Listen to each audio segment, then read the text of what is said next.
Welcome to the Real Chili Podcast. And the Golden Eagles of Marquette University in Milwaukee are bound for the Final Four for only the third time ever.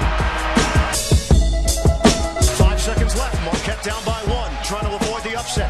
Blue the drive, the left hand. It's good. 1 second to play. Vander Blue has put Marquette in front by one. And I want to win every day as basketball players, as students, and I want to win every day, most importantly, as people. Welcome, ladies and gentlemen, to the Real Chili Podcast. I'm your host, Mike Lavender. I'm joined by all the fellows, Pete Worth, Brian Henry, Eric Pond, and Pete Mohand. And on Saturday afternoon, Marquette fell to Wisconsin 93-84. Needless to say, a tough game. And as I sat here trying to prepare my thoughts for the show and think about where we need to take this discussion about what Marquette looked like and where they need to improve, I kept coming back to two things. Number one, offensive lulls, which I think occur for a number of different reasons, but offensive droughts where far too many people break away from the playbook and try to do something on their own. And probably a bigger problem, and we saw it in the second half, this team needs to figure out what the hell it's doing on defense. There are a number of areas where players clearly don't know their assignments. If they do know their assignments, they're not paying attention to them. So on defense, it's more of a problem of whether the players know what they're doing, but how are the coaches coaching it? Are the coaches coaching the right thing? And if they are they coaching it in a way that the players can pick it up? We shouldn't be this far into a season where we have multiple defensive breakdowns in 20 minutes of basketball. Wisconsin's a good team, but it shouldn't happen that way. Brian Henry, what'd you see in the first half or at any point in the game on either of those, and what were kind of some of your bigger takeaways? Good teams don't give up 16-0 runs at home. Good teams don't pucker when a quality opponent delivers a little bit of a punch.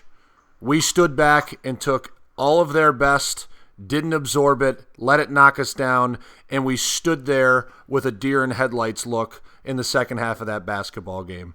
For as encouraging and promising as the first half was, the second half was equally as disappointing. It's hard to erase what you watched. Pete Worth here. I was nervous going into the second half, even with that 5-point lead, because that first half, even though we're up by 5 points against number 17th ranked team in the country, we're feeling pretty good. It didn't have a comfort level feel to it because Ethan Happ got out of the game in basically the first 2 minutes, and we didn't take the throttle to him. We had a lot of defensive lapses, and we basically got that lead by hitting a lot of three-pointers, and a lot of them weren't very good shots. Reinhardt was hitting them, but I was nervous that those shots weren't going to fall, and they started not to fall, and everything Wisconsin threw up there sure as hell did in the second half. That's a great point about Caton, because if you look at the game tape, I watched every single play. Caton's shot selection was no better in this game. They were just going down. Pete Mohan, what'd you see in this game that really stuck out to you? Well, like you mentioned, the defense was an issue. I mean, we gave up 58 points in the second half. A lot of that, was truly inflated by the free throws at the end, but still, we just weren't able to stop the guys that had size on us. Luke would get caught under the basket in a position where he couldn't defend Happ. I was surprised they didn't throw Helt in there a little bit more just to bang with Happ down low once he was in the second half, because he was just having his way. On the flip side, Fisher had so much success in the first half. I think he had 9 points and 3 assists in the first half and ended up with 11 points and those same 3 assists. He got those quick fouls on Happ, but then he didn't attack him in the second half at all. And I was so encouraged because, I've been harping on it this season to get Fisher shots because he shoots at such a high percentage. And they were doing that in the early on, and it was effective, and just disappeared in the second half. The refs taking Hauser out of the game, too. Those were the stories for me, and just their size overpowering us in certain situations, Hayes included. Being at the game, could you talk a little more, Pete, about your claim about the refs taking Hauser out? Being at the game and the 300 section or the 400 section where the beer was flowing well, but the vision's not all that great. What were some of the fouls? Did you think you clearly didn't think that they were legitimate? The first one that stood out, it wasn't that it wasn't a legitimate foul. They just got it on the wrong person. At that point, Hauser and Fisher both had one foul, I believe. Someone split a double team, and Fisher hip checked him, but they called Hauser for a reach, and that was his second foul, and he basically came out after that. It should have been on Fisher, which, to be fair, it wouldn't have helped us that much either, but at least Happ wasn't in the game because of foul trouble too. It just prevented Hauser from getting any rhythm going in the first half. And that's certainly not to say that Marquette lost this game because of the referees, because if you're from Wisconsin's standpoint, Happ was out. I want to kind of dive a little bit deeper into the first half, which there's a few more positive things there. Happ was out within 2 minutes in the first half, and I thought the game really swung in the first 2 minutes for these two reasons. Happ was out and sat out for the full first half, and then within 2 minutes, Wisconsin went to their first pick and roll, where Marquette defended it like we typically do, where we double the ball handler. And if you're playing pick and roll, that type of pick and roll defense against a point guard, against a good point guard like Bronson Koenig is, you're going to have problems. And Wisconsin realized that quickly and went to it again and again and again. Eric, what did you see in the first half that really stuck out to you? This game was a complete tale of two halves, or tale of two haps, if you will. Had that one lined up. Yeah, with Hap out in the first half, it was primarily 6'8" senior Vito Brown at the 5. Hayes slid to the 4. Fisher looked like he was playing pretty well in the half. He had 9 points. Perhaps it could have been more. We could have extended the lead a little bit more. We seemed to have decent defensive intensity in the first half, although that seriously waned as the game wore on. One thing that was perhaps a little disappointing in the first half was some of the sloppy play, some of the turnovers we exhibited. I think we gave up 15 points alone in the first half on turnovers. I think that lead could have extended a little bit beyond, the 40-35 lead we took. And as I think Neighbor said, it was really a 2-point lead with an assist coming from Wisconsin, fouling Rousey on the 3-pointer. In all, a positive half, I think. And those turnovers were mostly like lazy passes too. Right. Yeah. I think it was, Wisconsin sort of, in passing lanes, things like that. Giving up 15 out of the 35 on those turnovers, it was sloppy. It could have been better. You guys are all basketball-minded guys, much more so than me. And can someone explain this to me? I hate to keep harping on this, but when you watch the film, this is what jumps out to you. We've said it before. Our pick-and-roll defense is designed so that the ball handler in a pick-and-roll is immediately double-teamed. So you'll typically see Fisher and Howard double-teaming the ball handler in a pick-and-roll, leaving the picker rolling to the basket or free out on the arc, essentially wide open. Now, in theory, there's supposed to be some decent help defense. If you look on our Twitter feed, I posted a photo the other day where this exact same situation happened, and Juwan Johnson is standing there between two well-spread Wisconsin players, essentially on an island. So the help defense, even if it's there, I think you're in a situation where you need Luke Fisher or Matt Helt, who's ever part of that double team, to shift quicker back to their other man. But for the life of me, I can't understand why we continue to run out this type of defense when we've been burned on it game after game after game with seemingly no benefit. It makes no sense to me. Pick and roll is the number one basketball play from the beginning of the sport. And it's that way for a reason. It's been used in basketball for forever because it's effective, and especially when you have talented players that are carrying it out. For us specifically, we have to find, Coach Wojo and his staff need to find if we are capable of doing it the way that we're doing it. If we have the ability to do that, or if it needs to be changed. Because I for one, I stand by that the defender of the screener should hedge out and help on the ball handler. But that's only hedge out is one thing, but what they're doing is well beyond hedging. There's different ways to defend the pick and roll. There's not a ridiculous amount, but there are different ways to do that. You can hedge and follow, you can trap out of it, you can run guys off the line. I mean, you're going to defend differently based on your opponent. There is no one way that you're going to defend the pick and roll every time an opponent runs it. It's just making sure that everyone is on board with that game's game plan and being able to execute it. We have not executed it well, really okay against Georgia. I don't want to bury us on that one, but that was really even Vandy had success against us with it the first game of the season. Mike, I think it's an area that we've struggled with. For whatever reason, the rotations haven't been there, or they haven't been able to hedge quick enough. They've struggled they've struggled with that very basic play, as you laid it out, Pete, all season. Mike, you called out Juwan, and I think that's fair. I think that's more than fair. Caton Reinhardt at times looked just lost, and his help side D was atrocious in the game. I think that, if we're going to call JJJ out, let's call everybody out here. Really interesting, though, to me that Wojo was called out on it in the post-game presser as well and didn't have an answer. He said that, at times in the season we have demonstrated the ability. Did they ask him a question about the defense or about pick and roll? I missed that. About pick and roll defense, right. About defense on the pick and roll. I mean, he responded that it was obviously lacking in this game and problematic, but we've demonstrated the ability to do it in the past effectively, which I think is, debatable or perhaps a stretch. Yeah, perhaps a stretch by the head coach there. He really didn't have an answer, though. He said he'd take a look at it. His staff would take a look at it, watch film, and practice it on the court, but that there was really no excuse, and we just have to improve. Interesting response from Wojo. Well, also, Marquette's roster isn't exactly filled with, big-time athletes. Especially in the second half, we were throwing out a lineup of Cheatham, Rousey, Howard, and Dwayne and Luke.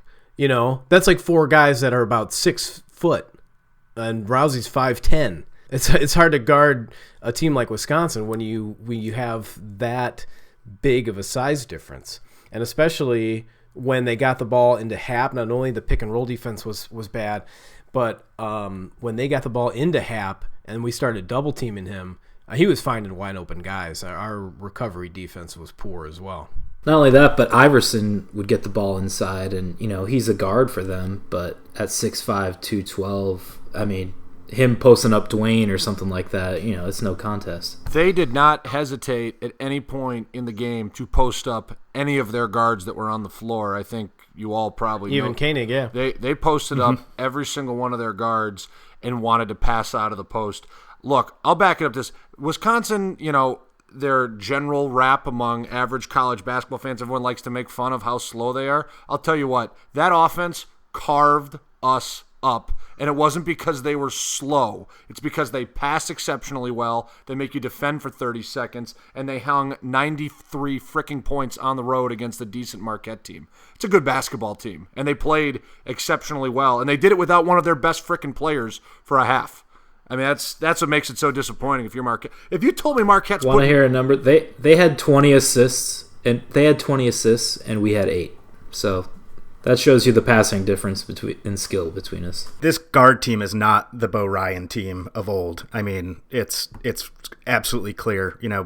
They came out and I think they hung 53 or 58 on us in the second half. 58 points in the second half. It's disgraceful. Absolutely disgraceful. It's a extremely talented squad. They're going to score a lot of points. If that team gets momentum, you're in trouble, whoever you are, top to bottom across the country. I think you're really in trouble if you're giving a team like Wisconsin the kind of momentum we handed them in the second half. Maybe we should have taken our own advice and prayed. Someone mentioned the point about ball movement, and you're exactly right. Wisconsin, there were a couple of times where we were double teaming on a pick and roll, or someone was double teaming Ethan Happ, and their ball movement would go all the way around the perimeter. It was beautiful, and they'd make 6-7 passes until they find a wide open shot. And it's someone like Vito Brown who can hit the 3 ball, but he's not that great at it. But he's so wide open, it's pretty hard to miss that. In our preview pod, we talked a little bit about. Someone brought up the good point of how's this game going to be played pace wise. Where we like to speed it up, Wisconsin likes to slow it down a little bit more. There were 71 possessions in this game, which is about average for how fast we've played every game so far this season. So this isn't a game. And a lot came on the free throws at the end, too. Yeah. So that might skew it. Yeah. So let's transition to the second half a little bit. In that offensive lull we had for about 6 minutes, we were at 47 points for God knows how, I think about 6+ minutes. it was interesting. Marcus Howard had a great game. He led all scorers. He was the player that Steve Wojciechowski picked to talk to the media, the only player, a freshman, a 17-year-old freshman. I was really impressed by his poise and kind of how he handled himself up there in a loss. But I thought it was interesting one thing Marcus Howard said. Someone asked him about the offensive lull. He said we have to stop playing with individual vendettas or individual agendas. We need to come together as one. Now, who knows what the hell that specifically means, but I think we can take a pretty good guess is that when we get into these offensive lulls, pick who you want on the roster. People have a tendency to try to put it all on their shoulders, not get ball movement, and we're not built to do that. And when you lose a lead, I mean, that's exactly how we lost the lead. Over 6 minutes, they went on a 16-0 run, and that was the game. And that assist number, that tells you the story, like Pete mentioned. I mean, we only had 8 assists. That's not this Marquette team, and that's not what we've seen throughout this year. The brief bad spells, like you mentioned, Mike, against Pitt and against Michigan, we have resorted to that. We were doing that in the first half, too. You know, whether it's Rousey or Cheatham, Juwan Johnson, you know, tried to get into the lane and forced up a couple bad shots and made some bad turnovers. That's not the way this team. Marcus Howard is exactly right. That's not how this team is going to be able to beat quality competition in the Big East. If we're just standing around the perimeter jacking up shots. And we were almost never in position to get offensive rebounds. I mean, right. Well, there was nobody in the paint besides Luke. Like in the second half, we didn't have anybody. We didn't have any bodies. I mean, at one point early in the second half, with Marquette still leading 41 or 44-41. Koenig kicked it out to Happ near the arc. Fisher was on him.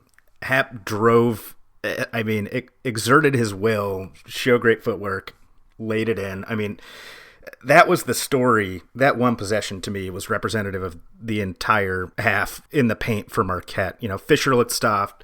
He was outclassed by Happ. You know, disappointing but not surprising. I think Wojo said after the game that Fisher got tired as the game went on. Come on. Maybe that explains a little bit of him getting pushed around, but that seems like a poor excuse for Fisher really just getting taken to school and getting pushed around. Then why are you playing Helt for only 3 minutes and then using that excuse? That's exactly right. Needed a little more helter-skelter out there last night. Hang on. Are we really implying here that Matt Helt was going to slow down Ethan Happ in the second half? Is that legitimately what I'm hearing you suggest? I just wanted to say helter-skelter.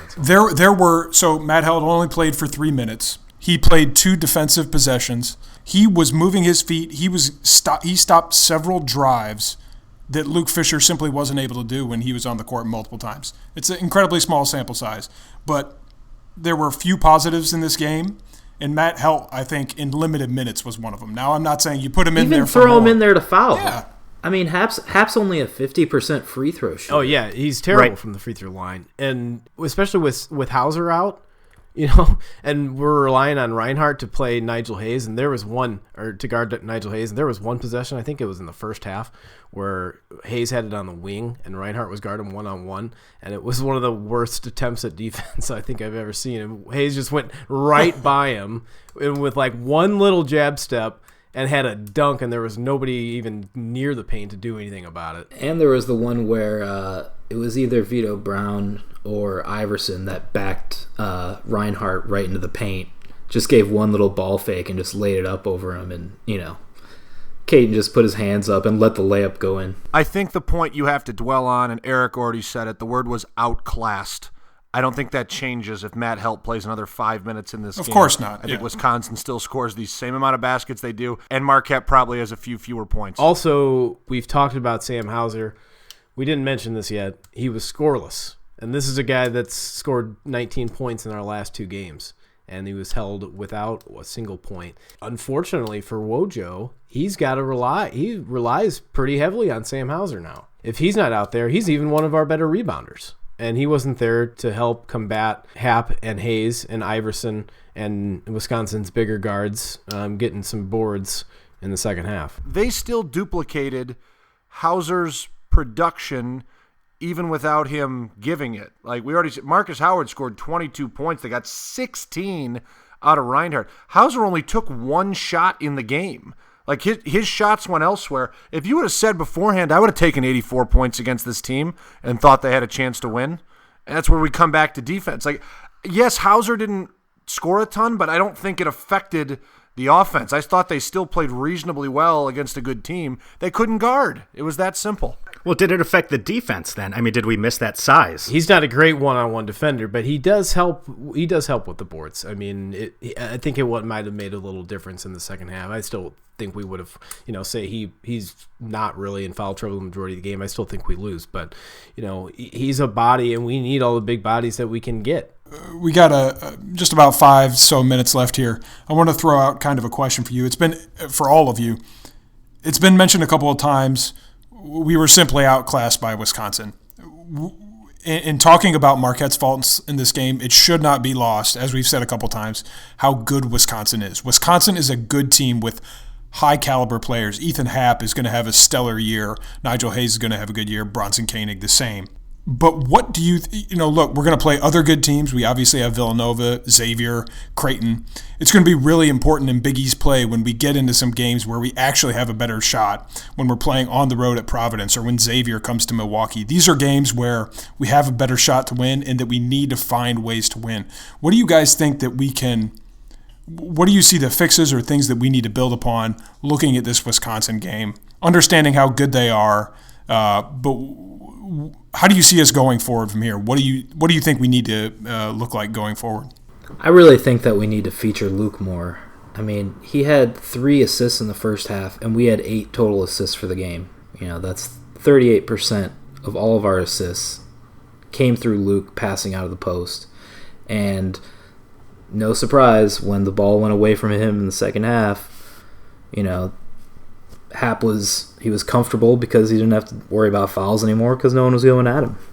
So we really need to get to the interior and try to draw fouls and impose our will physically, even though we're smaller. We need to attack the hoop, and we're not doing a good enough job of taking that to teams. I think we're so content to sit back and shoot threes because that's what we're comfortable with and we're good shooters. That's great, but if you don't consistently get to the rack, the team you're playing is never going to be in foul trouble. And the foul discrepancy in this game, we had 25 fouls, they had 18. And that's not because of the refs, it's just because they were the bigger and more physical team. Defense is something that has developed over time in cohesion with a group. One great defender, it cannot drag the other 4 on the court. So because we have a young roster, I am partially tempted to chalk up some of their early season defensive struggles to the fact that there are a lot of freshmen in the lineup playing against grown men for the first time in their lives. And I think that's going to happen. That said, they've got to get a lot better really fast. As it stands right now, there are 4 currently ranked teams in the Big East. You got Nova number 1, Creighton's 10, Butler's 16, I think Xavier's 13. For those who have looked around the conference, those are going to be tough matchups, and all those teams put the ball in the basket at a high level.